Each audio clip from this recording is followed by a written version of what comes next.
Olá. Anna, Fantastic. Wie geht's, meine Liebe? super. Das nächste Mal in Berlin. We have a WhatsApp group which is called Berlin Forever, Anna, David, and I. It had a year to it, but we changed it. Oh. Elisa, wie ist Anouk?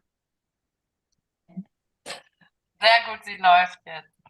Oh. Sehr groß. Erstaunt, wenn er kommt. Kann sie laufen? Ja. Ja? Weißt du. Okay. Wonderful. I think we can get started. The live stream is up, so we are all good. And I think as people might trickle in, might come a few more. Perfect. All right, then let's get started. Welcome to the fifth event of our public conversation series, South Designs, Planetary Futures. My name is Kenny Coopers, and I just say a few words about the series. South Designs is part of a Swiss government-funded project called Governing Through Design, which supports critical and creative research on how design intervenes in everyday life worlds and planetary politics. And within this initiative, we launched a call for projects to explore how design, thought and practiced from the South, forges planetary futures. And to this call, over 150 teams from across the world responded, and a scientific committee helped us to refine our conceptual approach and select 6 of these projects for funding. And they've worked just a year and a half now on their various projects. And the link in the chat can give you an overview, Seppo, if you can get to that, of these projects and the teams behind them. Today's conversation series explores a community design for riparian ecologies, connecting designers, activists, and researchers from São Paulo, Jakarta, and Berlin. And they have a name called Designing with the Planet, which is a quite ambitious name that has brought their work together in these past months that they'll talk about today. We have one respondent, Lindsay Bremner, who I'll also introduce in a bit, to host this conversation. Since we have quite a lot of people on the call today, my bio mentions will be quite short in introductions, but you'll see them posted also on the chat for a longer read. Jamie Scott Baxter is an architect planner and a socio-spatial researcher, and he coordinates the Planetary Tactics for Cohabitation Lab within the project Rescaling Global Health at the TU Berlin. Laura Kemmer holds the Martius Chair for Sustainability and Humanities at the German Academic Exchange Service at the University of São Paulo. And she's an urban anthropologist and geographer working in São Paulo. Anna Luisa Nobre, please excuse my terrible pronunciation of names not familiar to me yet. She's a professor at the Department of Architecture and Urbanism at the Catholic University of Rio de Janeiro, and a researcher at the National Council for Scientific and Technological Development there, as well as a coordinator or co-coordinator for the Ground Atlas project, of which we have several members. David Sperling, who's an associate professor at the Institute of Architecture and Urbanism at the University of São Paulo, is also a coordinator of the Ground Atlas project. And he represents also Floating University. Yes. Got confused there. Teresa is the artist and activist who represents Floating University, which is a collective project in Berlin, a kind of nature culture site of learning in a rainwater detention basin in Kreuzberg, and we'll hear more about that particular site in a bit. Indira, who's also joined us. Indira Juliandra is an art producer who observes interrelations of humans, non-humans, and space, and will be speaking about making art in forms of drawing, painting, and installation. And her work is in Indonesia, Singapore, the Philippines, Taiwan, as well as Germany. Carla Lombardo is an artist, part of the Salve Saracura, an autonomous group in São Paulo, the purpose of which is the collective production of the city based on socio-cultural artifacts. And then finally, our respondent today is Lindsay Bremner. She is a professor of architecture and director of research and knowledge exchange at the School of Architecture and Cities of the University of Westminster in the UK. And of the many projects that she has led, I'll just mention the most relevant for our discussion today. It's called Monsoon Assemblages, a project funded by the European Research Council grant that examines relations between changing monsoon climates and rapid urban growth in 3 of South Asia's largest cities, Chennai, Delhi, and Dhaka. All right, so these are the people you'll hear about today that are going to join a conversation around the project entitled Designing from the Planet. And I just want to say a few words about the structure of our conversation today. So we'll start with a little introduction of about 5 or 10 minutes about this project, followed by a short response from Lindsay Bremner. And then we'll take time zooming into the 3 sites that concern this project. So in Jakarta, Berlin, and São Paulo, followed by another short response by Lindsay. And then we'll open for a discussion that will take its own flow for about half an hour, and then we'll open the floor for Q&A.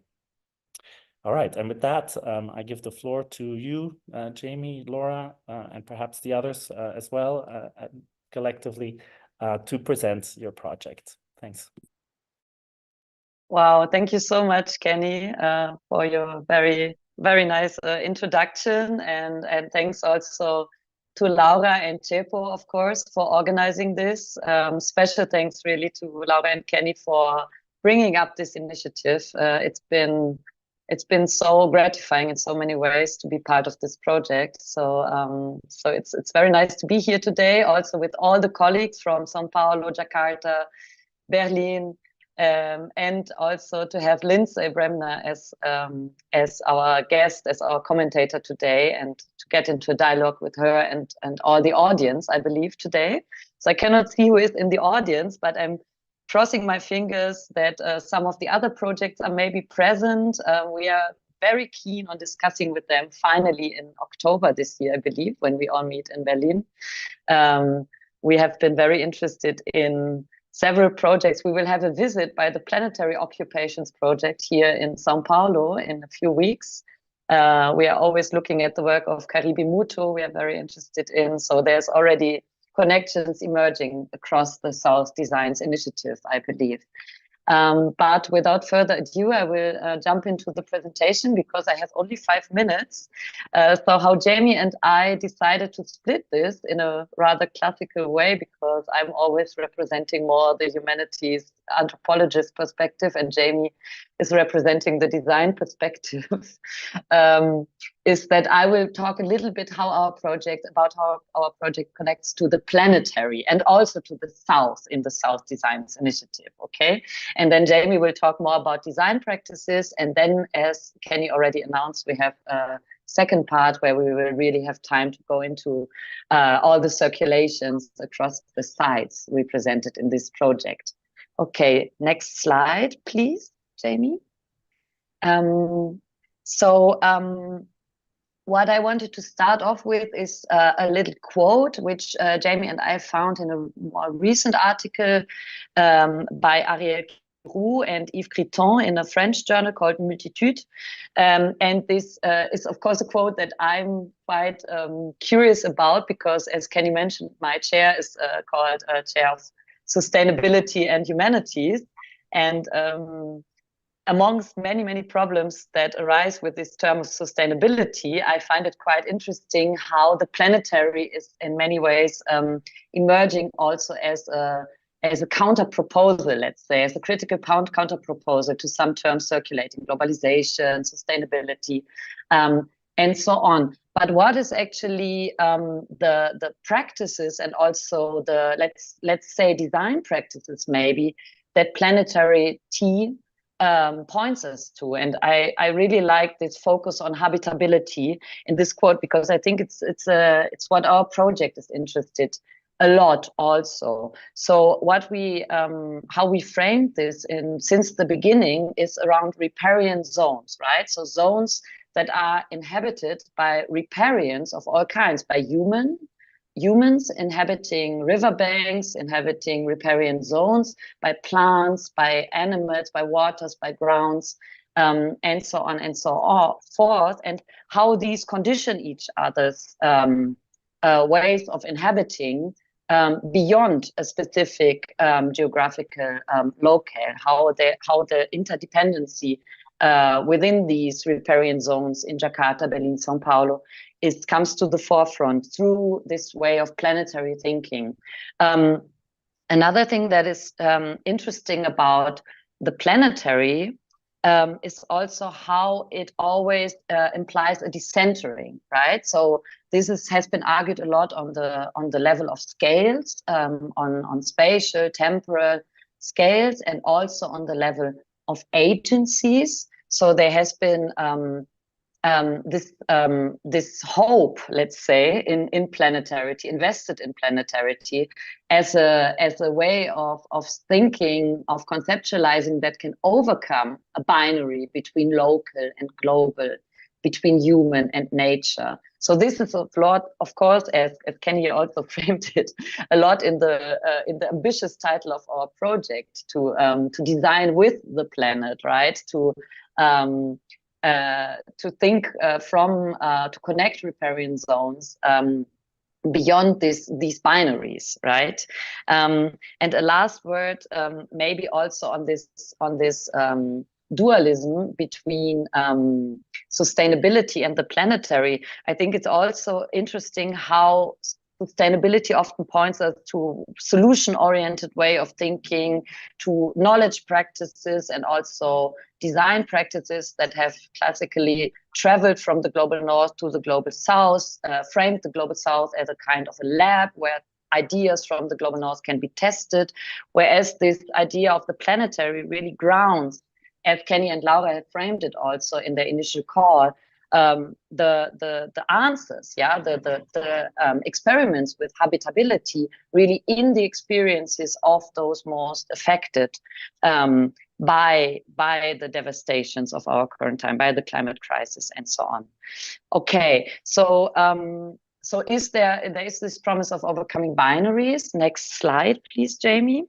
But there is also more in this idea of the South Designs Initiative, which is very relevant to our project, because, as you will see, we are not working with locations that are geographically located in the so-called global South, but we also have Berlin amongst Jakarta and São Paulo in our project. So we really like how Kenny and Laura framed this as the South as an ethos of engagement in their call. And this is something that points to something beyond the equality in the planetary, that goes beyond overcoming these classical binaries between local and global, between human and nature.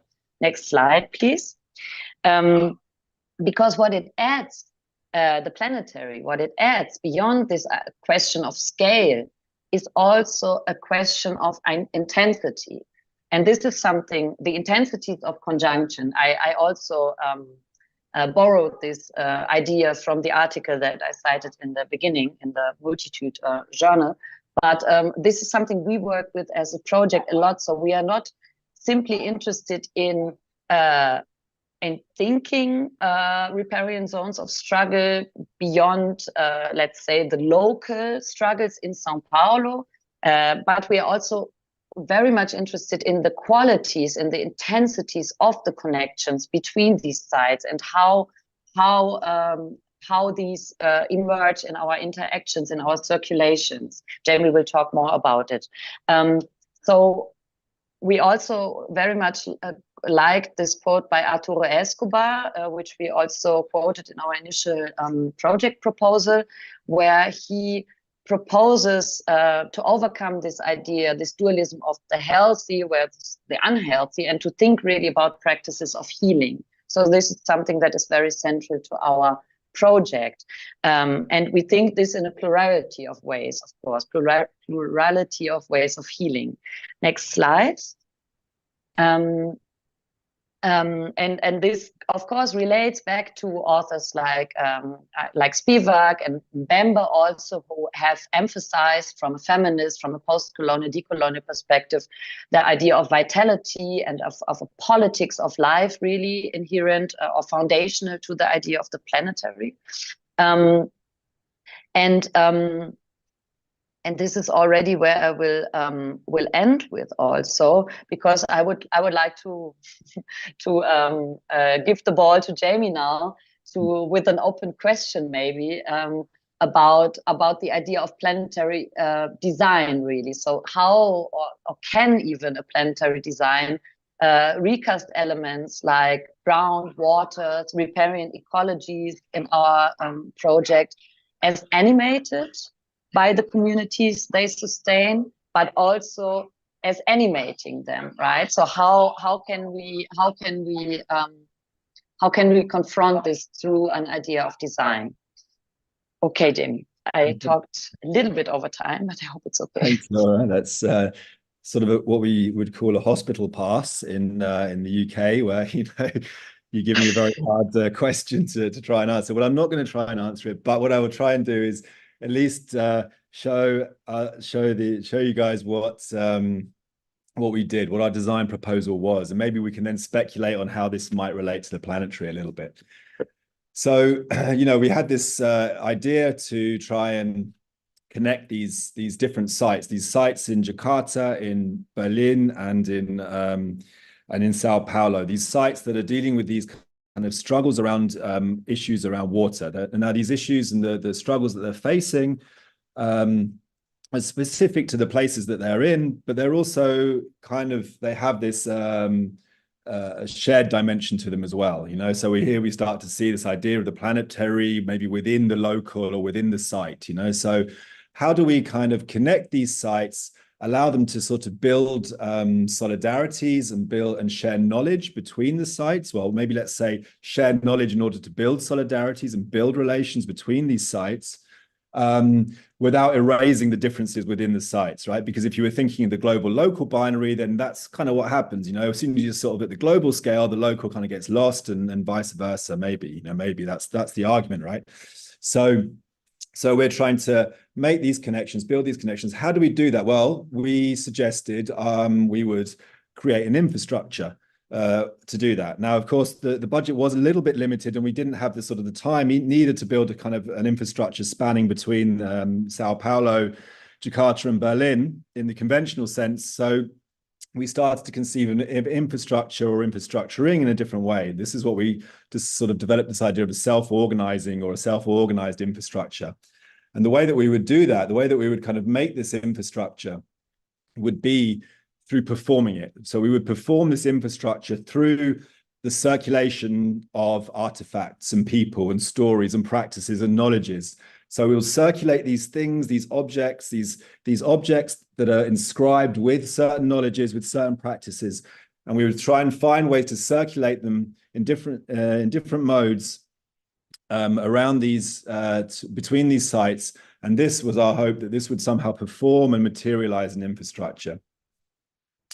I'm going to flick through a little bit because this is okay. Well, maybe I just can't resist to say at least what's happening on this slide. So this was a kind of a moment in Floating University in Berlin, where our colleagues from Jakarta joined us, And when they joined us, they brought with them this food specific to the mangroves that's made from mangroves and in the mangrove kind of location outside of Jakarta. So they circulated this food, and then we shared it in Berlin within the floating university. And as you can see, we had a good time and we started to get to know each other. So this was one kind of idea of gifting and hosting, which we'll come back to in a minute.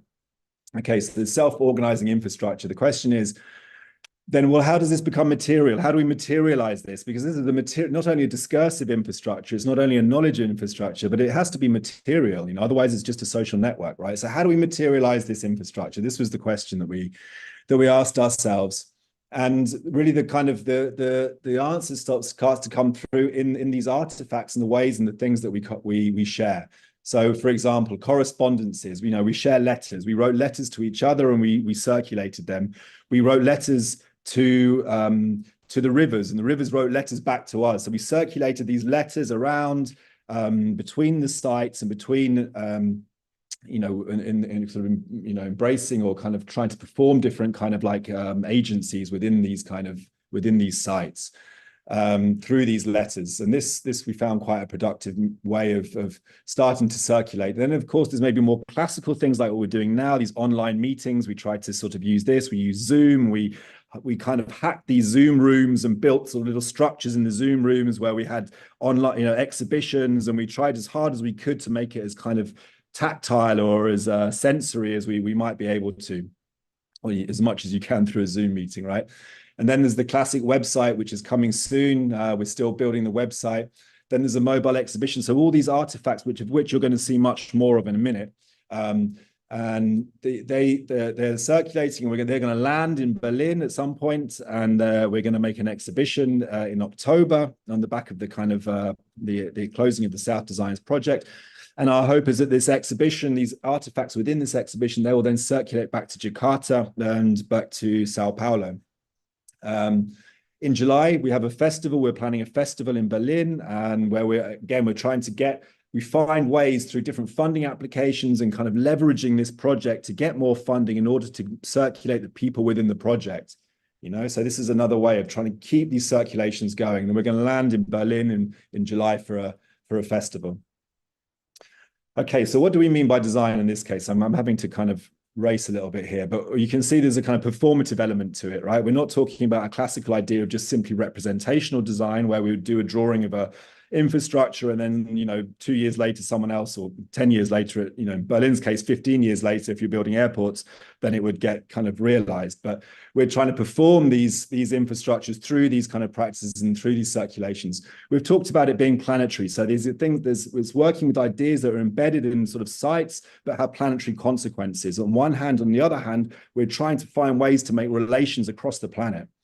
There's an anti-colonial kind of sentiment here, right? Because of course we can see clearly that this idea of collecting objects and artifacts has got a kind of history of coloniality, right? But the difference is that these objects are shared and built and created together and gifted with consent and circulated with consent. So there's a difference between, and this is conscious, and we can talk more about that later.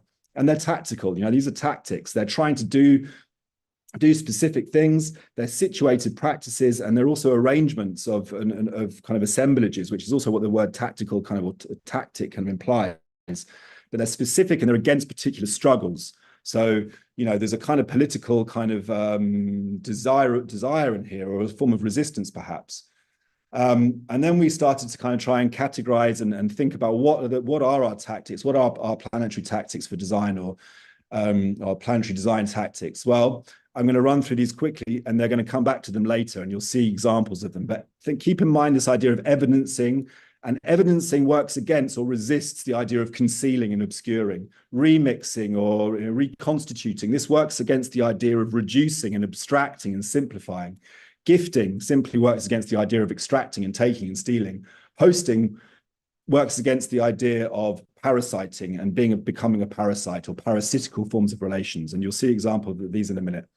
So in terms of the learnings, I think I will save that. If we have time later, we can come back to it. And instead, I'm going to hand over to my colleagues to talk a little bit more concretely. Oh no, we're going to hear from Lindsay as a response, right?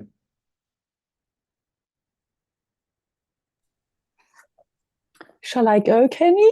Yeah? Yes, sorry, please. Great. Go Okay. ahead. Thanks so much, Laura and Jamie. I mean, just listening to you and your enthusiasm and the way you describe your project, it's really inspiring. I just want to say that from the start. But I'd like to kind of offer, just as an initial response, four provocations, okay?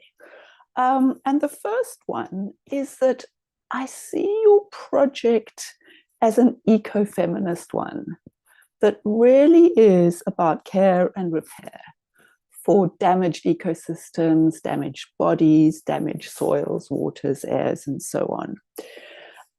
But what I also think is important is that it is also bringing an ecofeminist critique to theories of planetary urbanism. And, you know, in order to rethink and repoliticize them. So I'd like to hear you talk more about this and how you see this working, this sort of ecofeminist aspect of your project. The second thing that you haven't really spoken about is about the idea drawn from Boaventura de Sousa Santos and Arturo Escobar about the importance of knowledge produced in struggle, okay, as an epistemology of the South. So how is your project supporting the struggles that you have identified and are engaging with? You know, how is that actually working in practice? And then I think the two things that you did focus on in your brief introductions were the idea of the planetary and the idea of this infrastructure of connectivity and circulation.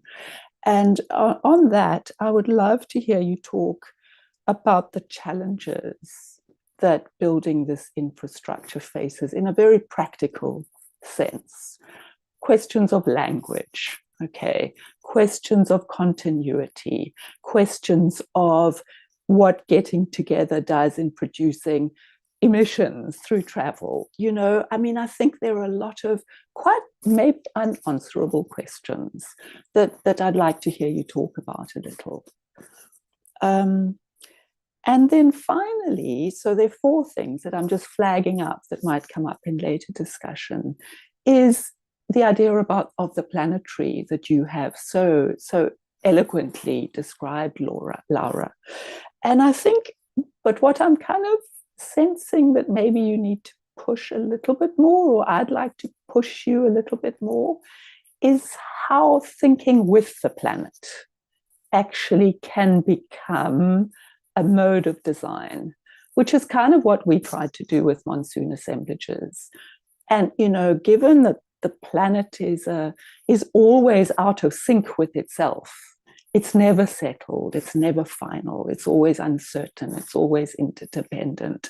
Like how that idea of thinking with the planet, not in a scalar sense, but in a processal sense, how you can draw on that for your project. So, I mean, those are my initial reactions, and thanks so much for I kind of thought about those before, but really I think they've tapped into some of what you said already. So thank you. Thank you, Lindsay. I think these are fantastic provocations for the larger discussion also. Perhaps I don't want to put you too much on the spot, but if in talking about the specific sites, which you'll do next, the team might also already, you know, feel free to respond, of course, to any of these provocations. Otherwise, we'll pick up on them later.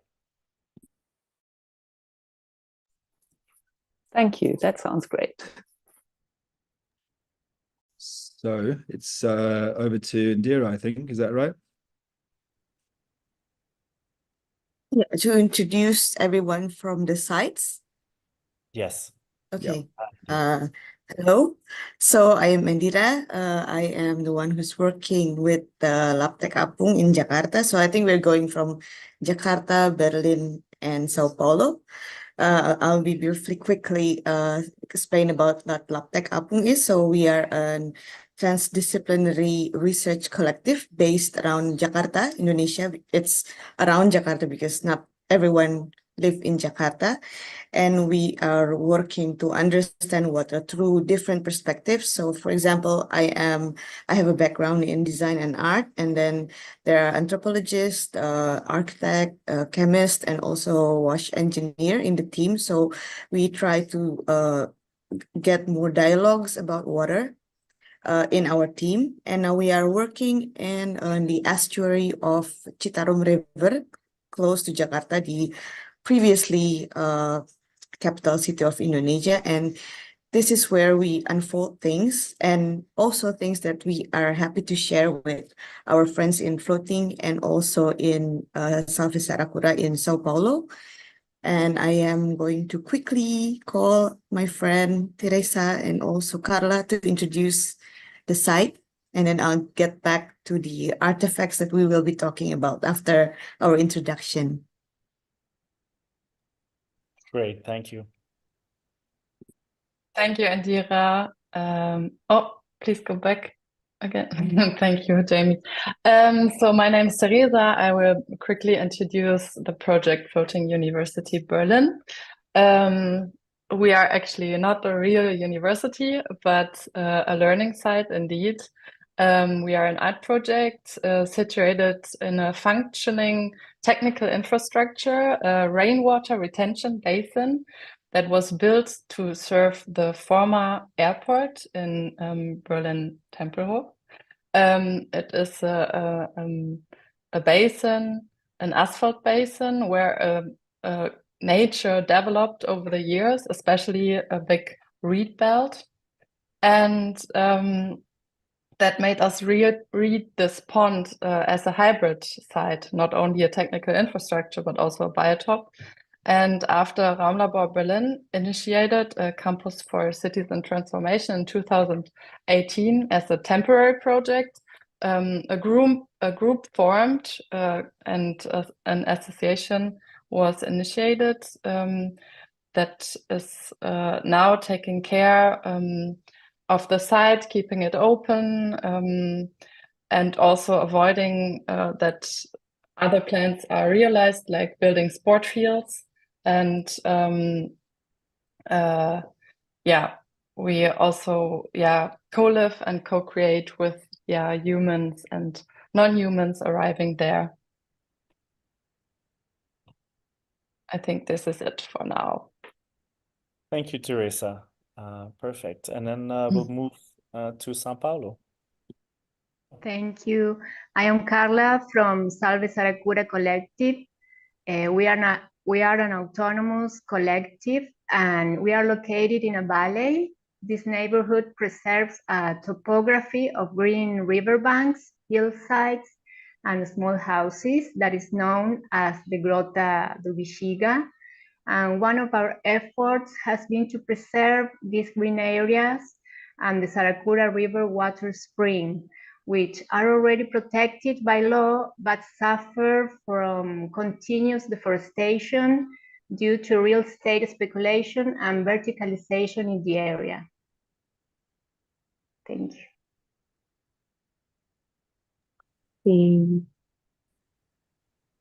So should I continue with the artifacts? Okay, thank you. Okay, so these are a few pictures of some artifacts that we tried to collect during our first offline meeting, or first encounter in persons in Sao Paulo last year. And personally, for me, it really opened up possibilities and also gives more inspiration to think about ways of exchanging and also ways of introducing each other's issues, each other's knowledge, and just to get the conversations going. So what we thought what artifacts can do is that we try to bring things and introduce things to each other about the stories of our relationship with water, because that's what connects us differently. So we try to tell the stories about how water connects us, or how we connect with the water, or how some certain things, moments, situations reconnect us with water. And also we try to share about the different kind of knowledge that we learn from each site. It's obviously very specific, very different approaches. And then we share through things that we try to bring here. For example, we try to smuggle a few things like seeds, water, things that are supposedly illegal to bring outside the territories. But it's very interesting how water that we think that it's something that live with us every day, and then we put it inside this very simple plastic bottle, and we bring it to other place, and then we introduce it, and it becomes something very special. So it's plain water, but it becomes something very special as a story, and it keeps the dialogue going. And then also there are artifacts that is made from the children in Berlin. And this is also something that's very interesting for the children in São Paulo. And there's also seed bombs and reeds. There are some reeds, and also we definitely brought some foods from Jakarta, and also about making, understanding. We also brought tools, introducing those tools to other places. That's how we try to understand what's going on in each places. So, and also this kind of circulation when we get back. For example, I can only say it from the LabTech's perspective. When we get back to Jakarta and we tell the people that, oh yeah, we tell stories about this place to other people, like from the other side of the world, and it makes it brings positive impact and also confidence for the people to keep whatever they do, and that's a really good impact. And it becomes like an ongoing conversations about proof, about what takes form of each stories, and also ask more people to be the witness of the situations that everyone is experiencing. I think that is a very good way of understanding this project, to help others understand and become another witness of the project, and maybe think of something else. And there are more artifacts that I think Carla is best to explain about that, because it's actually happening. It was happening in São Paulo about the seeds, the mask, and a lot of things. So maybe we can continue with the next slide with Carla. Thank you, Indira. As I mentioned before, one of our efforts has been to preserve these green areas and the Saracura River water spring. So we created the Seed Bombs workshop in this context. The small balls were made by a mixture of clay and earth with seeds from trees and plants from the Atlantic forest. I would like to comment on this issue because many people from other territories and collective gave us seeds. Last October, during South Design meeting in São Paulo, we met Neidi from the Casandoca Quilombo community, Casandoca Maroon, who gifted us seeds from the Atlantic forest that her community has safeguarded. Also, our friend Jacinto from the Bexiga community garden brought seeds from trees and plants which were collected between Bexiga and Cambuci districts. Maybe we can go to the masks. We also created a multi-species bird mask, Saracura bird masks.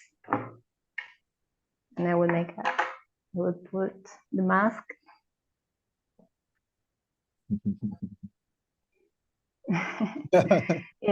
Together with the kids, we made some Saracura masks. Saracura is a bird. It's very important for Bexiga and also connect us with the neighborhood's history and other territories, such as Jarawa indigenous land, also located in the city of São Paulo. The mask was originally created in 2020 by our collective in order to protect our privacy in the social medias and also used in a carnival parade in 2020. And in this workshop, we update its use for the kids to map the territory as Aragura birds. And the map flag, the next slide, please.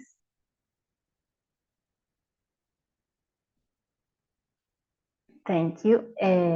We created also a map that is a flag to read and leave the territory. It's important to mention that in addition to creating the map, it is important to create the community that reads the map. Thank you. I think now Teresa is, or Indira. Yes, I will continue. Thank you very much for sharing our encounter, also with the pictures. I have some minutes. I will try to wrap up also what we thought from the beginning when it was not clear that we will meet in person at any moment. We were thinking a lot how to, of course, evidence and collect those exchanges, right? And yeah, we realized that archiving what we do and where we have where we work maybe similar might be a way, and also, yeah, to really show what are the struggles. So maybe also the question that Lindsay, you brought up first, or I think for me and Ute, who were in this exchange in São Paulo, we found out that listening to each other is a first step, and we also recorded, like really recorded. We did interviews with a lot of people there, and our idea is to publish this, which is maybe also our possibility in Berlin to use our platforms that we have to be the repository, but in the same time, we thought bringing everything to Berlin might not be in this context, be the right thing, but then continue to maybe first collect everything in Berlin and then bring it again to São Paulo and Jakarta, which is maybe indeed a question for the future also, how to continue after this first exchanging and networking and making really strong connections. I think this is also somehow evidencing that we are now in contact, and how we are in contact. I think this is it for now. Here you can see again also the graphic recording of our first meeting that we had online.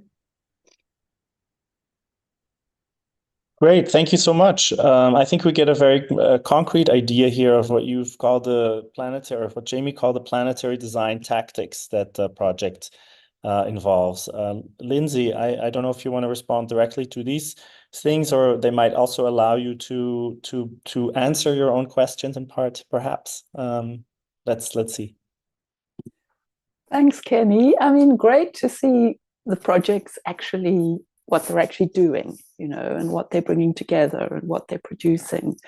I think what struck me from all of the projects was how many of them are working with children. I mean, this seems to be a common theme, not only with children, but children seem to be an important participants in the projects, which I find super interesting, actually. But I suppose what hasn't been answered by what's been presented is what the struggles are external to what you're doing that you are supporting, or what is the concept of struggle here? In a case of the project I'm just completing, which is the struggle for the eco-restoration of a creek, another riparian environment in Chennai. We tapped into an ongoing struggle that's been going on for 20 years. And the project was led by the activists and the fishing communities.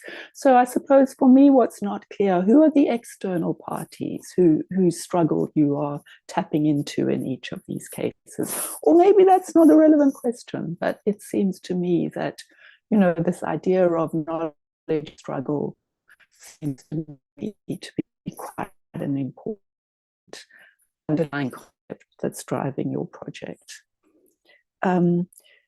Yeah, I mean, I think I'll stop there. Thank you.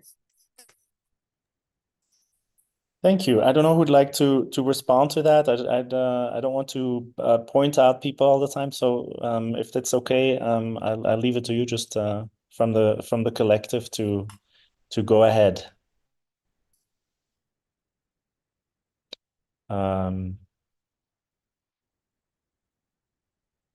Otherwise, yeah. Laura. Shall I give it a little start and then you continue, please? But because I hosted this workshop in São Paulo that many of the pictures are taken from, maybe I can explain a little bit about how the notion of struggle got refined also. I mean, how we exchanged actually across the sites about what we are struggling against and for, I would say. No? One thing that I find very important, because Lindsay also pointed to this, and I, of course, as a feminist myself, I really like that you identified our project as the ecofeminist project.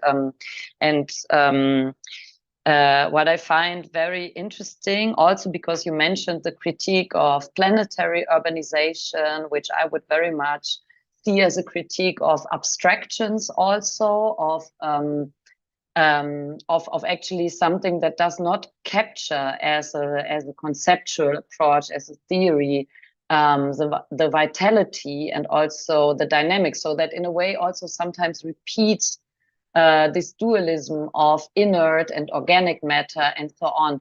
And I have this feeling, and please, Indira, Teresa, Carla is not present anymore, but I can tell a little bit from São Paulo, and also Anna and David know a lot about this case from the ground atlas perspective, from the mapping perspective.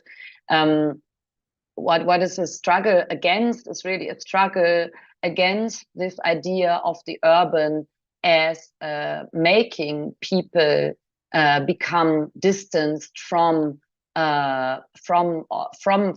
vibrant matters, from vital matters like sediments and soils and waters and riparian ecologies and sarapura birds and so on. So there is a strong struggle, which I also see at the floating, defying these dualisms of nature culture, which I also see at the LabTech, where it's a lot about rekindling relations. So the bird mask has become a monkey strategy of mapping and so on.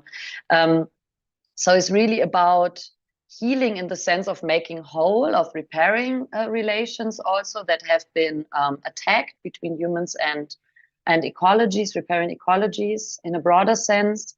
It's also a lot about restoring. There we would be coming back to Escobar, but maybe also more prominently Sylvia Winter's idea of storing. Because what I really like in for instance ideas of care from philosophers like Maria Puig de la Bella Casa, is this connection between epistemology and practice in care. So what we think of soil also informs the way we care for it, and vice versa. So through the restoring, we can also bring together actually the ethical, the political, the epistemological, the practical in these relations. And I think this is really important. Yeah, I didn't mention the concrete struggles. There could be a lot more to be said about maroon communities, about histories erased, about real estate speculations, verticalization, impermeabilization. But I would leave it to my colleagues also to go into detail. or come back to it later. Anna, please jump in. Yes, please. Just very briefly, Lindsay, I love your comments, your reactions, and the site. I was looking at your site right now. It's so beautiful, the Monsoon exhibition. But to answer very quickly to one of your provocations, I think the big struggle is the fight for the grounds. It's in Berlin, it's in Jakarta, and in São Paulo, and in India and elsewhere. So when I say ground, I think of a polysemous words that has to do with land, that has to do with soil, that has to do with territory, but it's also a word archive, and it's a living organism. So when we were looking at Bexiga, we were working for the first time together in Bexiga. We were talking about processes of urbanization, of colonization, of modernization, pressures by the real estate markets, but also a process of erasure of narratives, erasure of Black culture, Black movements. So when we brought some indigenous people, for instance, into the workshop, into the era, we also brought some new questions. So, you know, we're also raising questions, and I think that's the challenge of mapping, or at least what we consider mapping. It's not actually mapping the territory, of course, but mapping relationships, mapping also possibilities, and turning critically visible relationships. They're not always, we can always feel them or touch them or see them. So that's my contribution. Thank you so much, Anna. Indira, you want to add to that? A little bit about the perspectives in the struggles, because I think from what we learned during this collaboration is that sometimes when we are very close to the struggle, we cannot see what is really going on. And by working together, sometimes it really helps us to, take a step back and see what's really going on, and or your friend helped you to see from the other sides, helps you to just walk a little bit further and see what is really going on. So yeah, it's very abstract, but I think that concludes everything that we've been doing so far. Teresa, you want to continue? Yes, and also to get inspired and to come back with new energy for their own struggles, let's say. At least that was my experience in this exchange. Jamie, please jump in. Or as an accidental hand.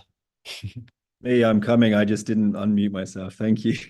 And Lindsay, thank you for your comments. These are great provocations, and yeah, I really thought-provoking, and I wouldn't be able to respond to them all. And I'm not going to now respond specifically to the struggles, because I think that's really best placed for my colleagues who've already made an attempt to talk about that. But I wanted to kind of come back to some of the other topics that you brought up a little bit earlier. I mean, maybe what we could talk about it as a struggle, which was the struggle of how we collaborated in this kind of constellation. And you mentioned language, you mentioned continuity. I think you mentioned emissions, which is a very good point. Another one that you didn't mention, which was a sort of thing that we had to overcome, was the time zones and time differences, and finding ways to meet that didn't mean that our colleagues in Sao Paulo had to get up at like 6 in the morning, or, so these were small kind of like considerations that we had to do, and we had to find ways of shifting that. It was maybe, I mean, in fact, sitting in Berlin, it was always quite easy for us because we were always kind of in the middle of the day, But like it was a consideration. And then with the language, again, we tried to set aside resources to ensure that any of the kind of protocols or the publications would be translated, and that we could try and start developing a glossary that might have different languages within it, and starting to try and take terms and take words that were maybe prevalent in certain languages, and maybe sort of translating them and transforming them, adapting them towards towards what we wanted to do, So, and that brings me on to another point, which is, you mentioned Santos de Souza's work and Escobar,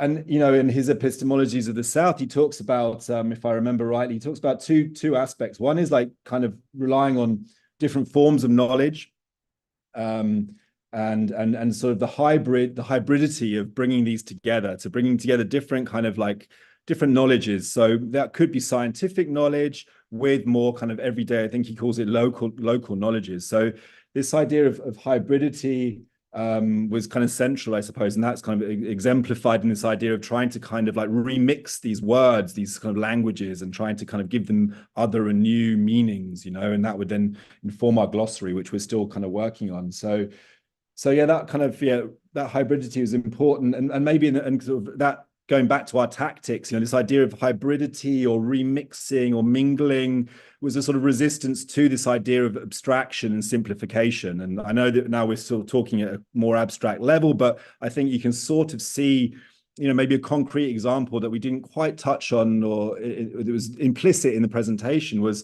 some of these practices like the masks. You know, we did these workshops in São Paulo to do with masks and to do with stories, and then they were brought back to floating. And I mean, and our colleague Uta, who couldn't unfortunately make it today, she did a beautiful workshop again with children, which was then she told the stories to children in Berlin about the birds in São Paulo, Saracuya, and also about the monkey from LabTech.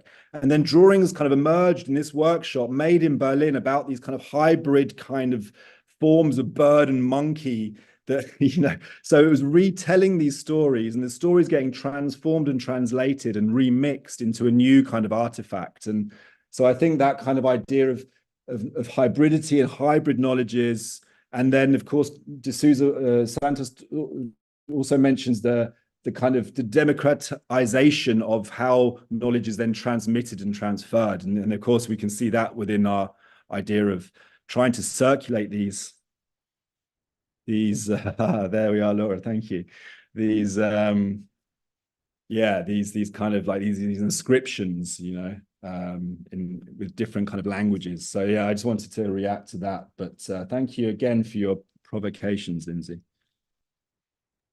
Thank you so much. And if I may just add my own question to that with regards to Lindsay's question about struggle.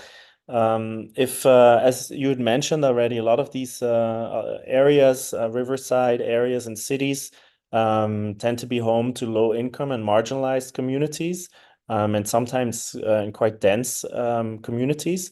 And then riverside rejuvenation projects often entail the dispossession of those communities in the name of ecology, right? In the name of restoring and healing. And so many of the terms you could say you've used could also be used for in the name of projects that actually are about dispossession, right? So I wonder what in a nutshell would be, you know, the alternative you offer in terms of the kind of planetary ecology. I mean, I see a lot of links already. Maybe I'll help you answer that question. You know, I think I see healing, of course, not as the state or return to like a natural state, right? A kind of idealized ecology, but rather a much more imbricated nature, human ecology, etc. Maybe that's one thing. Another possible answer is also the methods you use, right? Rather than these conventional methods of master planning huge areas, you've proposed very different design tactics. But please. Can I just add to that? I mean, just listening to you all talk about struggle, it seems to me that part of this is your own struggle, you know. It seems that there's a kind of real reflectivity and an attempt to struggle with the binaries and the inheritances that we've all kind of received from our education and from our, you know. So there's an internal struggle, which is really, really important and groundbreaking, actually. But then I think what, for me, I mean, it relates to what Kenny's just said, like the importance of connecting that to real political struggles. You know, not that I'm saying your struggle as a group is not real, it's very real. But, you know, the kind of reality of political struggles on the ground and how the methods that you've developed developing, of storytelling, of people, telling stories of their cultural attachments to place, bringing objects, how that can engage with political struggle in really effective ways. That's what I'm kind of interested in. And I think it's possible, it's just, how do you get there? Maybe you have, but I haven't heard that yet. Laura. Yeah, maybe I can quickly share from what we already did in São Paulo. And I would also really like to point out what we are planning to do, because you also mentioned continuity. I think that is really important to remember that actually what we have been doing mostly is piggybacking, right? I mean, during the South Designs project, because what it helped us fund concretely were in the case of São Paulo, for instance, materials, like very concrete things we needed for the workshops, but all these circulations in a broader sense, we have piggybacked on other fundings to bring us together and to circulate all these tactics and knowledges. So what we're really wanting to do is actually to build a longer term connection between our sites, to continue what Indira has been talking about so nicely. But what I wanted to say in terms of struggles, so yes, I agree a lot with you, Kenny. I think that is a very interesting, I would say, productive challenge and conflict, that there is actually large scale practices and framings around healing and repair in an idea of a fix, renaturalization, all these crazy ideas of you can go back to a state of a pure nature or a healthy environment or whatever, right? We are, of course, much more believing in that we are inhabiting already a broken planet and are trying to, exchange practices of habitability, let's say, in this context. So against this idea of the fix, but still keeping, for instance, a lot of this thinking about reparation, for instance, that is something that in São Paulo is very important in the context of a local Quilombo movement that is actually fighting against erasure of memory around the riparian community that this Quilombo was. This river here was also inhabited by indigenous peoples for a long, long time. It was even an important path of resistance for indigenous peoples who came into the city along the river to fight the colonizers. So actually resistance is a very important theme in São Paulo, and we have invited the activists from Berlin and Jakarta also to learn from the strategies of resistance, because as Teresa put it, it's a very powerful case actually, and we don't have to invent anything. People are already very, very visible, both in fighting for the memories and winning fights also for this preserving or visibilizing the memory of the Black movements in the neighborhood. People are very powerful in fighting, and this is Salve Saracura collective represented by Carla before, fighting against real estate speculation. So they're mobilizing the rights of the river to prevent new buildings and verticalization in the neighborhood. Also many successful cases in the past years. So we are not activating these kinds of struggles. They are already happening. What we are doing is we are learning from each other to replicate or to bring these stories to other places, right? I think this is really, there have been very powerful moments, despite, the more than 30 languages that Anna mentioned that have been talked. Only, I think, 3 or 4 indigenous languages from all over the world within our workshop. And still we have been doing public events, have translated our stories. We have been doing an event in the Museum of Indigenous Cultures in São Paulo. So we have been quite, I would say, quite visible in our work here, and of course want to continue to circulate exactly this. And for this, and there I hand over to the more experienced people with design also in our group, because for this we are really thinking about this mobile exhibition that we want to circulate, to travel along with us, right? And this is not thought as something that causes more emissions because it needs to travel, like a physical object that needs to travel from one side to another side.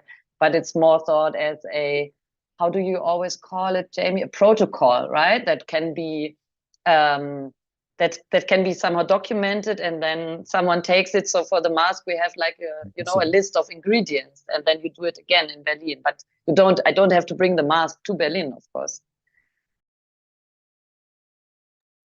David, you should. Okay, thank you, Lindsay, for your comments and very powerful questions for our project. When you say something about struggles, I guess we need to pay attention, even or most from the South, because somehow we can romanticize what is a struggle, and we have in these situations really profound struggles, working and on the ground and under the ground. And I guess the question is the right of existence. A lot of people don't have the right of existence, and this is connected with the another concept that is the environmental justice. When we could connect here in the South some actions or public actions or governmental actions that use the green movement to move power people, and then we can connect movements that are that cannot be thought even in or on a progressive politic way, as we saw in the last five years in Brazil, when we saw a necropolitics going on, not only for humans but for non-humans too. And to think about necropolitics is not to think about only humans. And even when we started in this project with in the workshop, we learned a lot from indigenous people when they confront us about our infrastructures, but not only our super or infrastructures, but our subjectivity. And then when you taught us about is not only an internal struggle, I guess it's interesting to think about this system that infrastructure produce subjectivity produce infrastructure, you know, and how we can put alternative access in counter-production of subjectivities and infrastructures. Thank you so much. I think that's a really important point about romanticizing struggle and better understanding. Jamie and Indira, do you want to respond to this point? I'd like to also bring in respond to that, but I'll wait. Go ahead, Jamie. Sorry, I'll be quick. I just really wanted to kind of highlight exactly what you were highlighting there, this idea of romanticization, and we're sort of looking maybe for this big struggle, this grand struggle and this grand political move. But I wonder if we're thinking more about if it's more about the everyday struggles and more about the kind of micro struggles. Is the struggle here, and in some of the cases they're very subtle. It's like this kind of constant, in one case it's about this constant threat of being evicted. You know, one of our groups, you know, there's this constant sort of looming, there is a struggle every day to try and make enough money to know that the project's going to survive. And then there's a kind of threat of eviction in the background. And that struggle is valid, but it's hard to, it doesn't have the same scale or the same kind of, you know, prominence perhaps as other ones. And I mean, I'm sort of thinking off the cuff a little bit here, but I know what's happened through the project is by talking about that and by hearing about other struggles that are happening elsewhere. And it's a point that Indira made really very nicely earlier about seeing from other perspectives. And really, the point of the project was about this idea of building relations and about building solidarities. And that's kind of these things are so subtle and nebulous, right? But I feel like, and it's hard for us to quantify that or to kind of measure it in any way, but somehow there's, at least within the group, there's this feeling of solidarity, there's a feeling of support, there's this feeling of being heard and being witnessed and witnessing the struggle that either some of us in the group are actually having to bear, or others in the kind of wider network are kind of the everyday struggle. Like maybe even Indira, I don't know, you had your hand up, you should definitely talk maybe about the sites and about what's happening with the monkeys and the kind of the contestations within that scenario. That would be fantastic to hear. But yeah, I stopped. Thank you. Yes, that's exactly what I was going to talk about, because it's something that I think we all learn from this connection, is that aside from the struggle that us human have been suffering and also learning from each other, is that this point made us realize that the political struggle is actually not just between humans and also between non-humans. We were talking about the birds, the water, the primates, the trees, and that's how we try to learn. How do we work with them? That's a really big question. It's something that is definitely not easy. How do we, I mean, even languages between humans, it's something that we take time, and we definitely cannot speak every language in this world. And now we are trying to include non-humans to this struggle, and then we try to speak on behalf of them. And it's something that's very, very dangerous to do, because obviously we're not them. And how do we, learn to think of this as our political agendas together between humans and non-humans? Yeah, I think that's for me. And maybe Kenny. Yeah, thank you so much. Maybe not quite related to the non-human human relationship, but going back to the contradictions.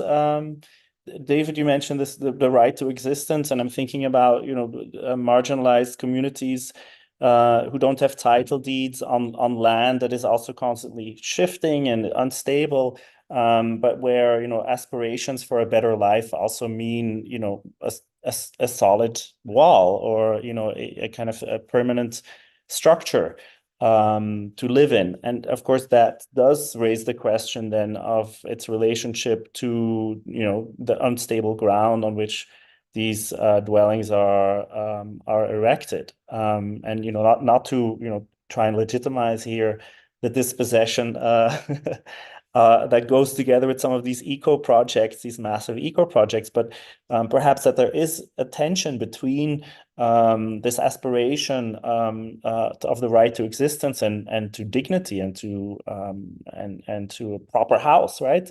Which is often seen as a sign and an achievement of dignity. How that sits in tension with fragile, unstable ecologies, and the way you've engaged with that in your project. So if I can just push you a little bit on that tension.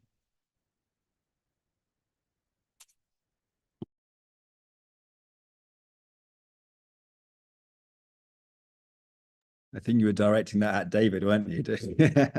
Yeah, sorry, I didn't assign anybody, but anybody feel free to respond. But yes, David, as you had mentioned, the necropolitics, I think that might respond to that. Yeah, in the Saragura area, this question is not so present. This question about under people under rights to live and so on. But we have not for habitation, but we have about what Anna said, that is the right of the memory, right of the narratives. And if you have like black communities that were erased, and the forms of living were erased. You can't not pass to the future alternative ways of living, you know, and then you have only the Occidental way of living that is a form of coloniality, you know. Yeah, I was wondering if we can bring in Lesego Bancheng's question, Laura. Would you want to bring that in? I since we are already in this Q&A kind of flow, so Lesego is from our Rural Futurisms team, another South Designs project, and they are doing some really fascinating work around mycelium and kind of rural knowledge systems and traditions and artifacts as well. So I think there's a lot to connect on, and she's asking around the notion of gifting as a form of decolonial querying, very interesting. But she's also asking, within this framework of the planetary, she's curious about how you consider different types of gifts, and particularly, and maybe you just want to clarify this, the seeds across different ecological habitats, and taking them across different ecological habitats, taking into account the historical complications of invasive alien species as contributors to ongoing ecological disruptions affecting, amongst many other things, water systems, right? So I'm sure you've thought through that, but I'll leave you to answer this question live. I think it's a fascinating question. Yeah, Laura. Wow, yeah, it's a fantastic question. Thank you so much for this question. So, well, I can just give you one example, which will not solve, I think, the tension inherent in the practices of traveling seeds. And I should also mention it's not something that we have designed necessarily. It's something that that happened through, yes, this idea of gifting, which was very prominent in our project and which multiplied in many ways. So we had the food giftings, but then when I remember, and maybe Teresa and Indira want to add from their memories from our first preparatory meeting for the São Paulo event, because Teresa and Indira were present, and also Ute from Floating, how this came up with the idea with the seeds. But what I wanted to mention is another guest we had at our São Paulo event was Maria Teresa Alves, who is actually an artist who from Brazil, who worked a lot with seeds and soils in Berlin, and this is also why we invited her. She was it was actually not an add-on on emissions, but she was already in São Paulo, so we just thought we'd invite her, and also actually a team of artists. She's collaborating with indigenous artists. So this is how, amongst others, also 3 indigenous people came to our workshop and collaborated with us.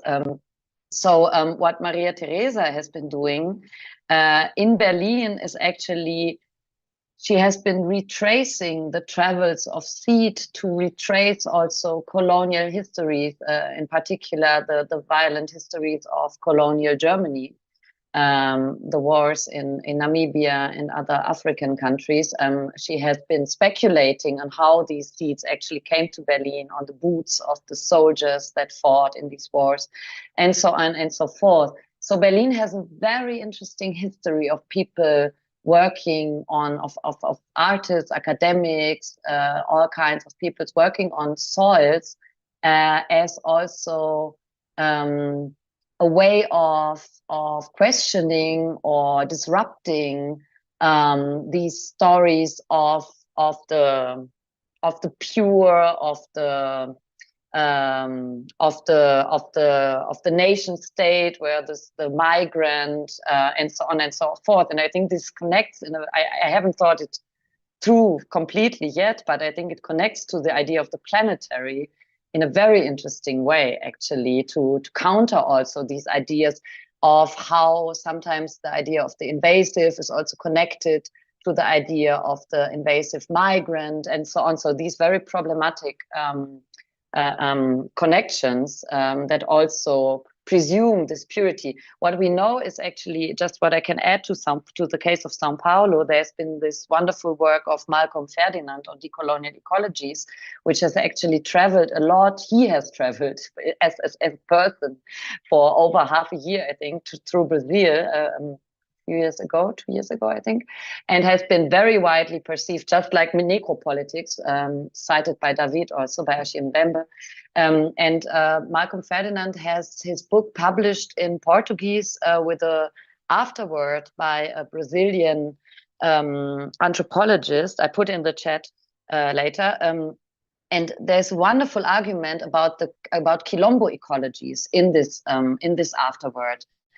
About actually how the Quilombo, the Maroon settlement, is actually a very diverse ecology of,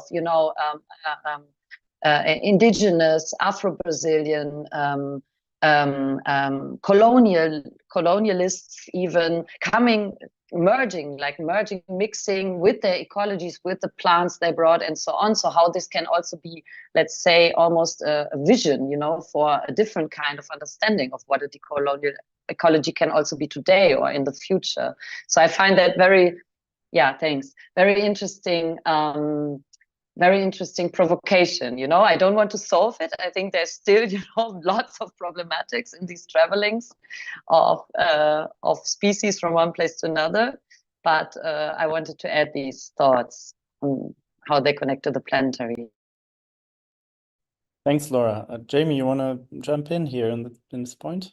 I would just add something quickly. I think it's maybe would be good to say that the seeds that were somehow circulated didn't end up in the seed bombs that the kids were using. So it's not that seeds from Germany were being seed bombed in São Paulo. So it was some level of responsibility that we took. The seed bombs were obviously constructed from seeds from the local areas. But I think, of course, we know that the real kind of problems here for the circulation of plants and of pathogens as well. This is another one of my fascinations, is the circulation of plant pathogens globally, is supply chains, is domestic kind of like greenhouse ornamental plant trade, and bigger kind of capitalist kind of production and circuits. Really, this is where this is becomes problematic. But I think the kind of query that Laura brings up about what these, of course, they're problematic on one hand because they can devastate kind of local ecosystems, but it's also a process that's been ongoing for a long time, and it's not something that we halt easily with boundaries and borders and red lines on maps and these things. It's shown that these kind of modern techniques of biosecurity don't really kind of hold against the spread of pathogens and plants and life, ultimately, Thank you. At the moment, we don't have any questions from the floor, but please do feel free to raise them. We have 20 minutes left or so. I don't know, Lindsay, if you also feel like your questions have been sufficiently answered, or the themes that you'd like to bring in have been addressed.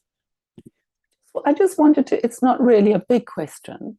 The question of children in your projects. I'm interested to know how you access those children. The sort of ethical questions of working with children interest me, and what the children gained from engagement with the project.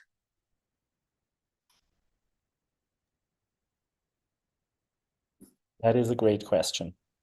Let's see who feels inclined to speak about this. I could start how we work with children at Further University. It's a pity that Uta's not here because she is one of the main actors of the Kids Uni. So we have a whole faculty, more or less, dedicated to children. We discussed also a lot within the association if children should be part of every program. But we realized that they have, at some point, different needs, right, in creating program. And we have cooperations as well with school classes or with where children go after school, but also like free program where they are invited to experiment with topics around nature, but also the city. There's this whole project called Wasserkostbar, where there's a quiz part around water and also mixing. So there's, it's a pity that Uta's not here, but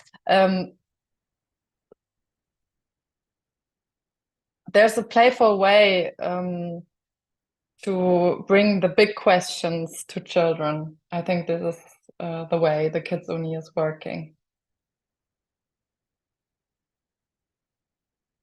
Yeah. Indira, maybe you would like to share? I think a little bit from what also happened in Jakarta, because we also worked with children, and it's for us it's as simple as sharing curiosity. Sometimes we need to I don't know if it makes sense, recalibrate our thought about the environment around us. And it's sometimes it's very easy to work with children because they help us to formulate a simple but very fundamental question. Sometimes it not just for the children but also for us. For example, in Jakarta, we worked with the children to go have a little tour to the forest. And then this very simple question is actually a really important and big question. So we told them that there are monkeys in the forest, and they were really interested in that. And then, yeah, let's go and see the monkeys. And in the end, they didn't see the monkeys because, of course, it's hard to, like, children make noises and monkeys are afraid of noises. And there's this question, where are the monkeys? And that's a really simple, but also something very reflective for us. And it's also something that's we can share from Jakarta, from in Berlin, in São Paulo. It's a very simple question that we also can share. So it sometimes working with children bring us back to the very important and also very not primitive. How do I say it? It's just very instinctive question for us as human. I mean, I don't know if anyone think of something else. Anna, you want to jump in? Yes, it's a short note also, because I've been working with children too, with my students, and in a big slum here in Rio called Rocinha. And of course, it brings a lot of ethical questions. So we usually work with schools. So working, from the beginning with schools, I think that's very important. In the case of Bexiga, there was like an open call, and we worked with local children, a small group of local children. And of course, I think it has to do, with sharing also imaginaries, sharing perspectives, and also imaginary. So it's not, for me, it's not only what they learn, but what we learn from them. That's as important. It's very, very important that we open up our imaginary. Of course, we are talking about grounds, and so caring for the ground is also caring for the planet. But we are talking about political issues. We are talking about, bigger issues. So it's also important for me as an architecture professor to work with children, to talk to them, to practice ways of sharing perspectives, building new perspectives, to have new horizons. Because our imaginary, planetary imaginary, our political imaginary, our design imaginary is very limited, I think, nowadays. So it's very, very important also to bring the children closer to our practices. No, thanks. That's great. I mean, I think it was more about the ethical questions that you mentioned, Anna. And it's interesting that both Teresa and Anna have spoken about working through schools. You know, I mean, in our work with children in NO, we had to get parental consent forms. You know, there were a whole kinds of series of ethical questions. We were very careful about, you know, children really getting the project to the children of the fishing community, who are the most deprived children in the neighborhood. And the impacts of the projects on their lives have been quite enormous, actually, in terms of the confidence building and the kind of empowering of those children whom we worked with. But there are ethical issues that one has to be very careful about.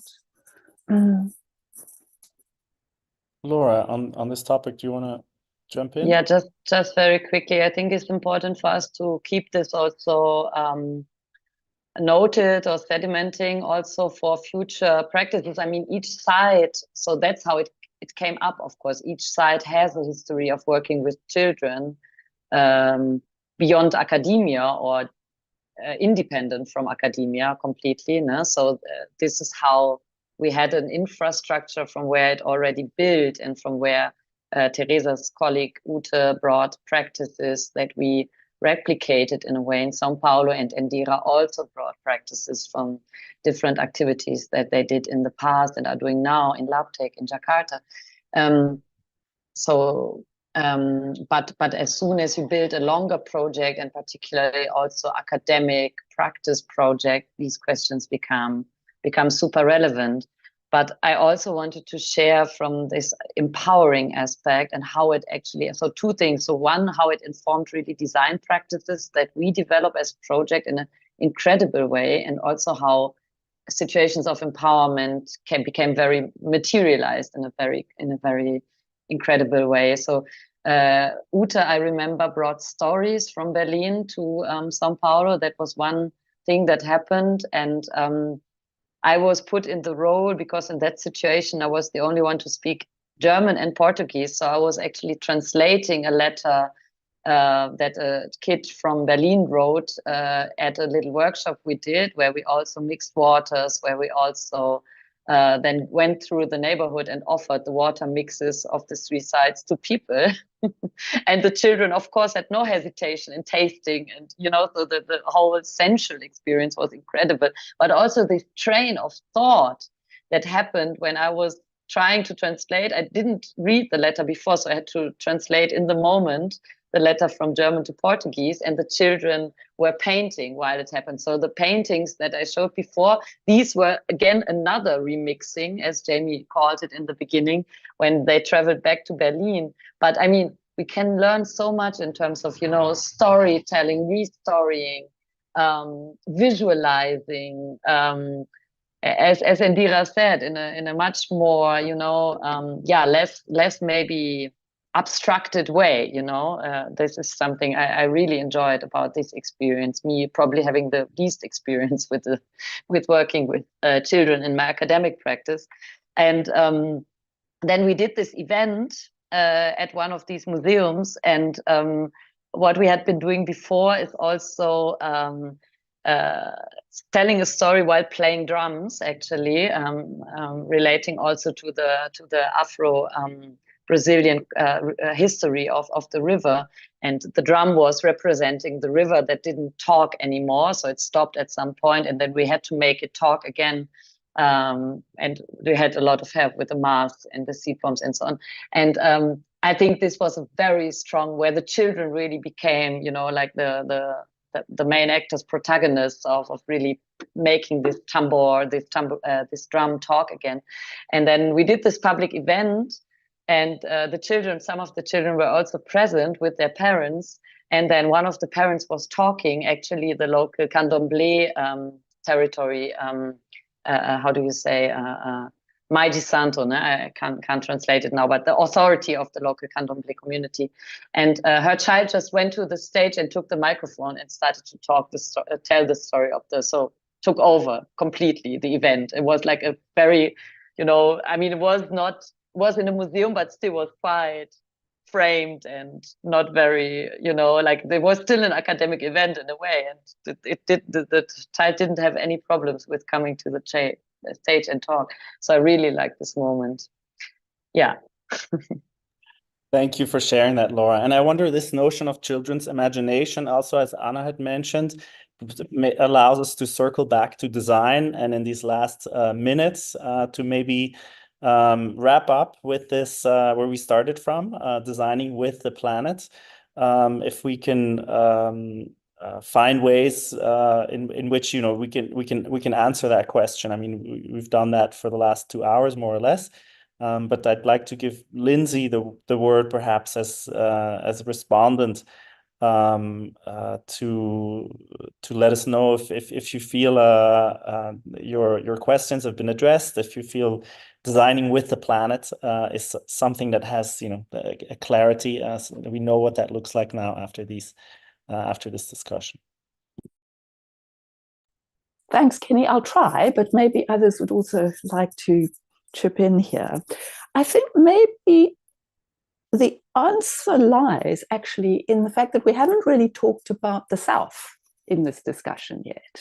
And I'd like to go back to something Laura said right at the beginning. She's the only one really who talked about the South, was this idea of the South as being a politics of the earth. And to me, I mean, what I've learned from what you've been talking about, I mean, David spoke about, I think it was Anna, spoke about struggles always being struggles over land and for land. But land is more than just land. It's water, it's air, it's culture, it's ways of life. And, if that's what we're designing with, then I think we are designing with the planet. And it is it's a politics of design that I think you guys are all trying to develop in experimental ways, which is also really important. I see your project as very experimental. And Jamie, also the way you articulated certain key words in your input and the sort of design tactics that this experiment is producing, which I think can arguably be a kind of politics and design of and with the earth, which I think is really groundbreaking. And I'd really like you to develop those ideas, both academically and also in practice. Because I think there's something there that's really important to learn about how to humble yourself to the earth, actually, and people who are struggling for land, and to offer, these humble tactics, I think, that could dramatically change people's lives. So for me, that's the strength of your project and what you're trying to do. And I'm sure some of it doesn't work. Experiments often go wrong, but we learn from that as much as we learn from when they go right, Thank you so much. I think that's a beautiful wrap up, and also one that leads to further questions we could be talking about a lot. Experimentation being one of them. I believe Jamie and Laura have something to say about that, as they just launched a special issue on that very topic.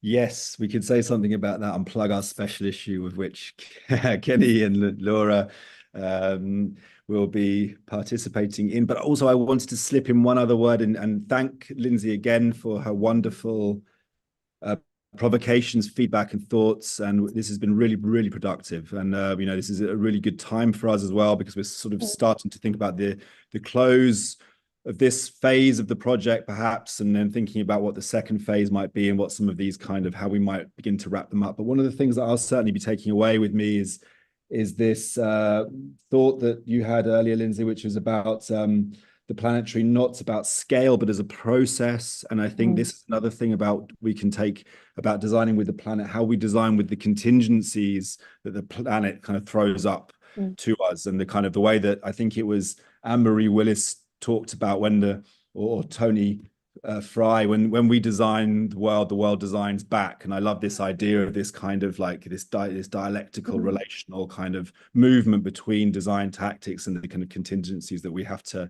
kind of work with. So that's yeah, wonderful thought for us. Thank you very much. That's great. Fantastic. Yeah, the planet designs itself all the time, and it throws you curveballs, and you know, it's not always friendly. And yeah, anyway, that's fantastic. Thank you so much. Anybody else who would like to say a few concluding words, some takeaways or thank yous? Other than that, it is I would like to say thank you, Kenny and Laura, for insisting that I do this when I let you down last time. And it's been great. I've learned a lot, and it's been really enjoyable. So thank you for bringing me into this conversation in this way. Thank you so much for joining, for responding, for really also taking serious and engaging in depth with this experimental practice across planetary sites. It's been really wonderful to learn from that. So a big thank you also on behalf of Laura and myself to everybody for participating, for making this a lively and productive discussion. To end, maybe we can look to the next and perhaps final event of the series, which is a conversation between Caribe Muto Collective and Andrea Ballestero. We don't have a date for that yet. This was supposed to take place about a week and a half ago. Yes, but of course we'll be letting everybody know as soon as we have a date for that. Laura, I don't know if you want to. Yeah, I'm just left to close and to say thank you to everybody, and to just say that if you want to revisit this conversation, it will be live on our Critical Urbanism's YouTube channel. So you can also send this link around to people who might want to revisit this conversation who couldn't make it today. And yeah, keep your eyes peeled on our social media, and also the social media of our media partners at COSARC, who will be broadcasting the dates for our next events. All right. Thank you very much. Bye-bye. Bye. Thank you. Bye.